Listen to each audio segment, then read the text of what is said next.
नमस्कार, मैं हूं सुनील और आप देख रहे हैं मेरा द पॉलिटिकल मिरर।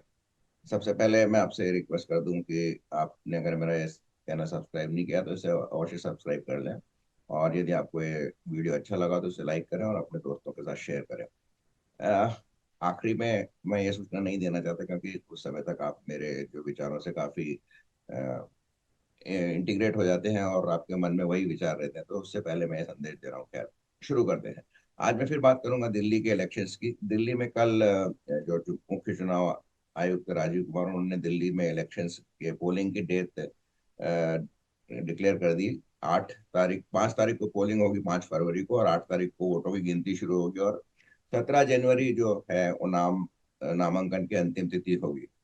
तो इस तरह से उन्होंने जो इलेक्शन की काफी अटकलें लगाई जा रही थी कि किसी भी वक्त दिल्ली का इलेक्शन डिक्लेयर हो सकता है, वो उन्होंने कर दिया।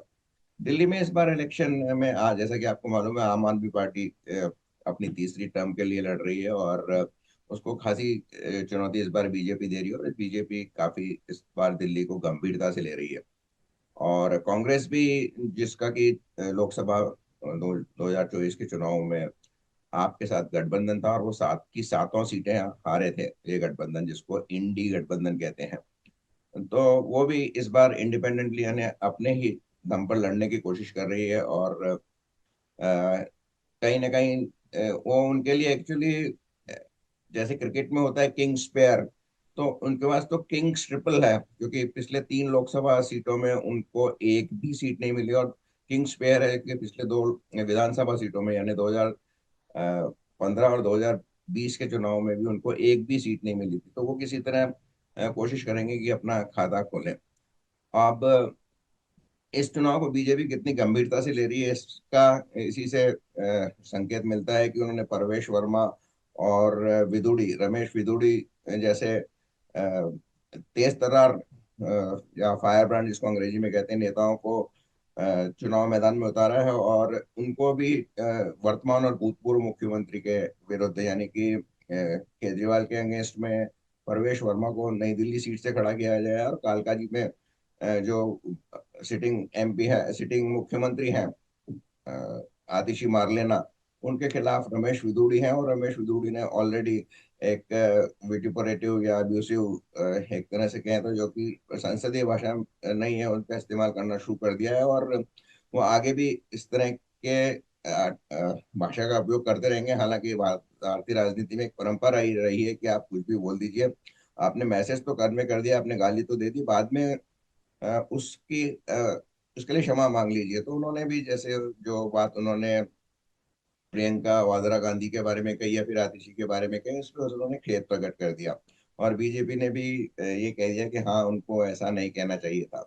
खैर, तो इलेक्शन काफी ही तेज धमाकेदार होने वाला है, और काफी भी बिटरली फाइट होगा। अ, इसमें बीजेपी, जैसे मैं आपको बता रहा हूँ, गंभीरता से इसलिए ले रही है क्योंकि प्रधानमंत्री ऑलरेडी एक भाषण, चुनाव डिक्लेयर होने के पहले ही एक चुनावी भाषण कर चुके हैं, और उन्होंने एक नया नारा खोज दिया है।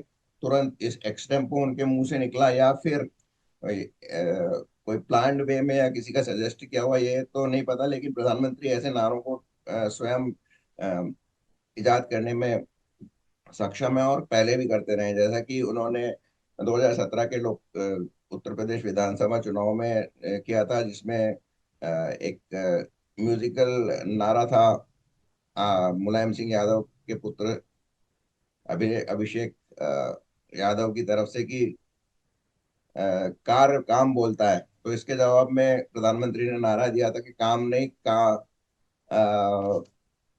कारनामे बोलते हैं। तो वो नारा एकदम फेमस हो गया था, और उसके आधार पर ही शायद इलेक्शन की टोन सेट हुई थी, और फिर इलेक्शन के परिणामों पे भी उसका फायदा पड़ा था। ऐसा ही नारा अभी रिसेंटली मोदी जी ने कहा था, बटोगे तो कटोगे। ये सब स्पॉन्टेनियसली दिए हुए नारे हैं, और इनके असर बहुत होते हैं। इसके बजाय कि जो ड्राइंग बोर्ड पे बैठ के या कॉपी बुक स्टाइल में नारे बनाए जाते हैं, जैसे गरीबी हटाओ वगैरह वगैरह, वो इतने इफेक्टिव नहीं होते हैं, और उनका शॉर्ट टर्म ही फायदा होता है।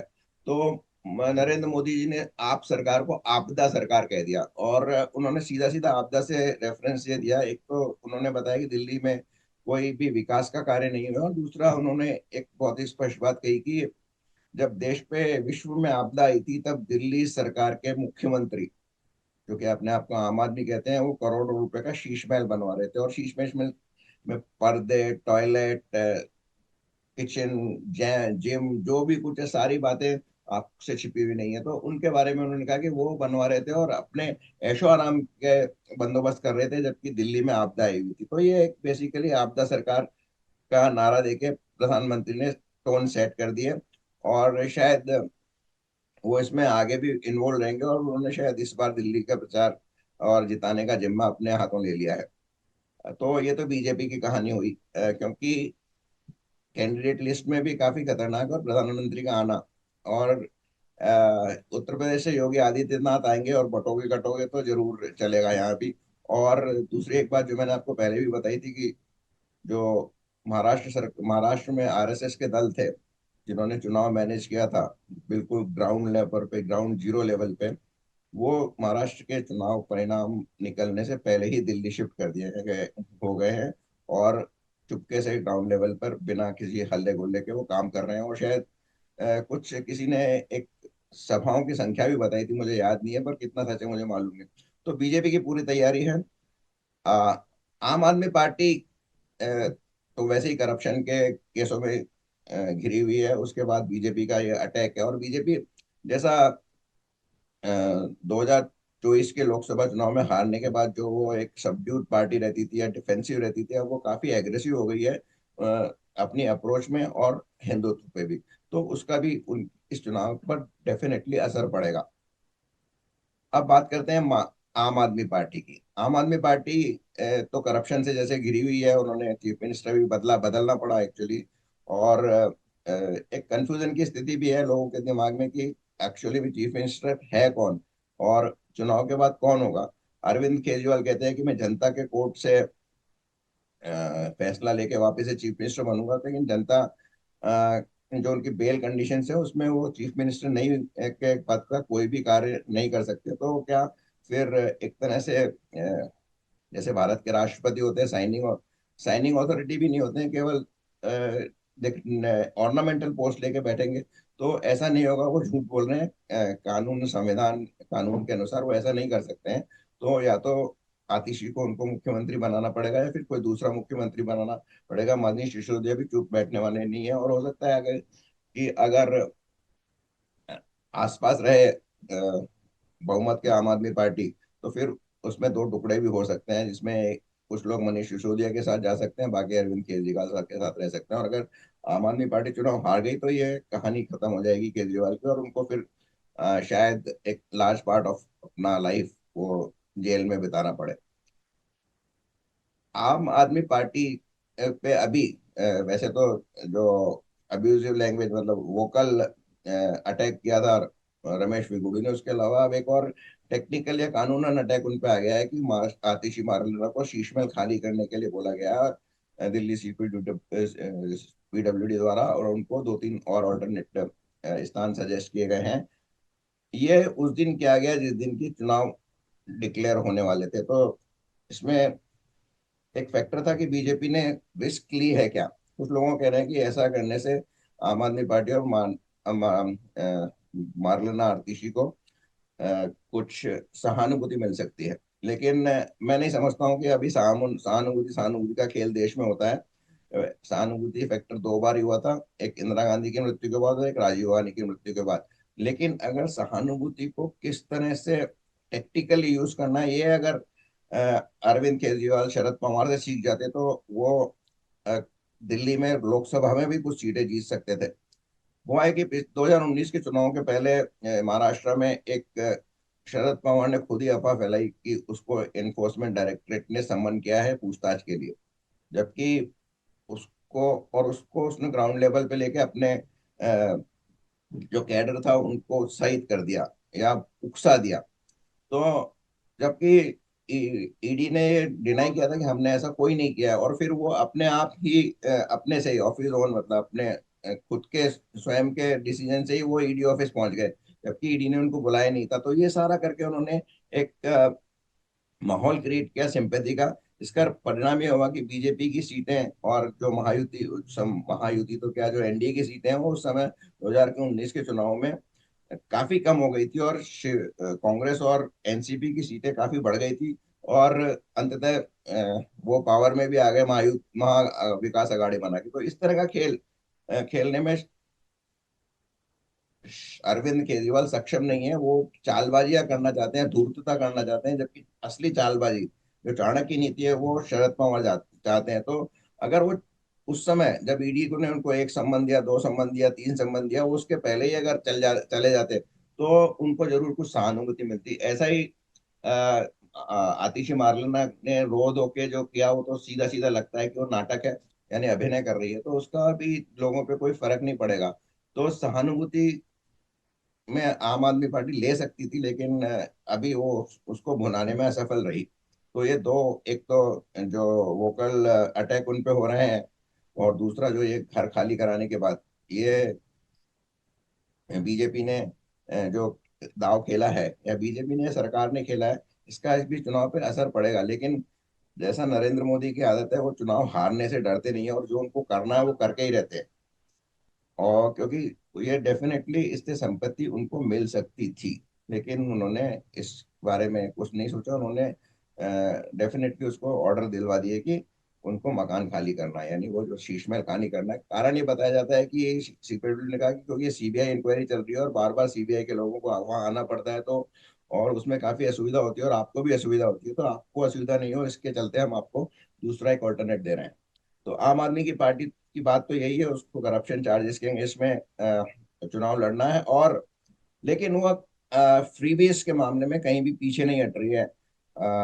इस समाचार के आने के बावजूद भी कि दिल्ली में जैसे ही चुनाव का डिक्लेरेशन हुआ, दिल्ली सरकार दिवालिया हो गई है। अभी लगभग उन्होंने 8 या 10 हजार करोड़ का लोन मांगा है, सरकार, केंद्रीय सरकार, और जो भी लोग सरकारों को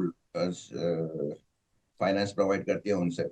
तो जो सरप्लस बजट था, जब शीला दीक्षित ने सरकार छोड़ी थी, उसको डेफिसिट बजट में ले आए हैं। तो ये दिक्कत तो है ही, लेकिन फ्री भी जो मुख्य नारा है और मुख्य जो वेपन है, हथियार है अरविंद केजरीवाल का, वो अभी उसको इस्तेमाल करने से नहीं चूक रहे हैं।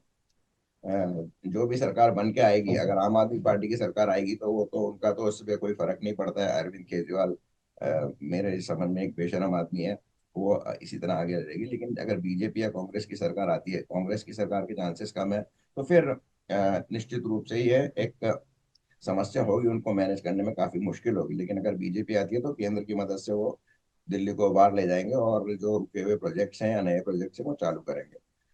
अब बात करते हैं कांग्रेस की। कांग्रेस में दिल्ली में भी दो तीन मुख्य नेता हैं। एक तो जिसमें अजय माकन है, दूसरा संदीप दीक्षित है, और तीसरे एक लवली करके जो हैं, जो पहले कभी कांग्रेस के अध्यक्ष हुआ करते थे।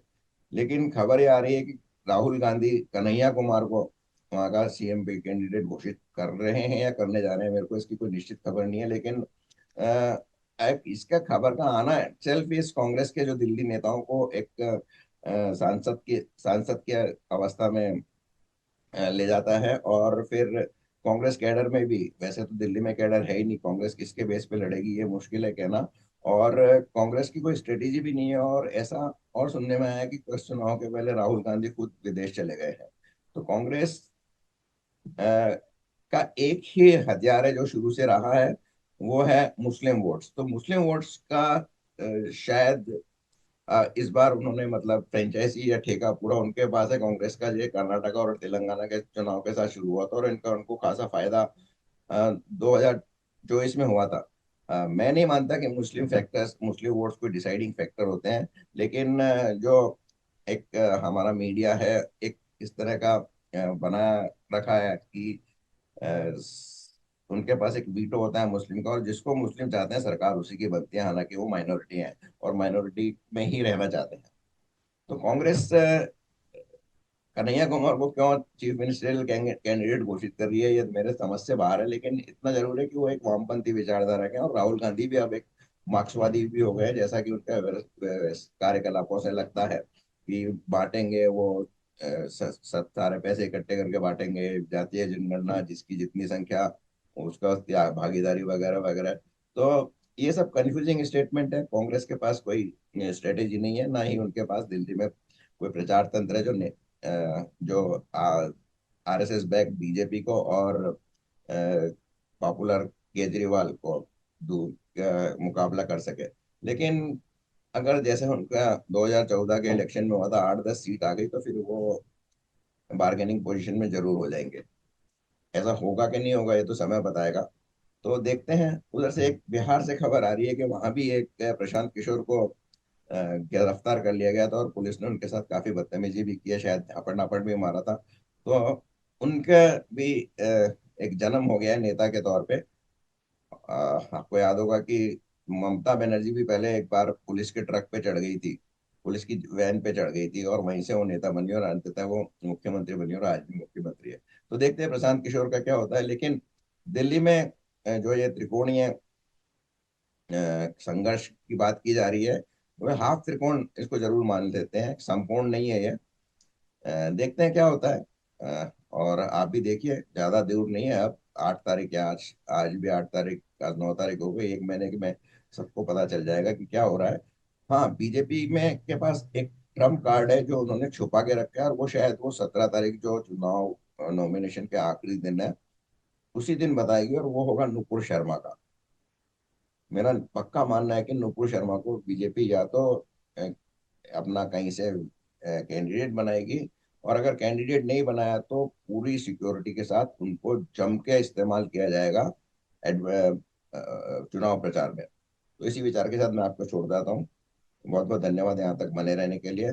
जय हिंद, जय भारत, वंदे मातरम।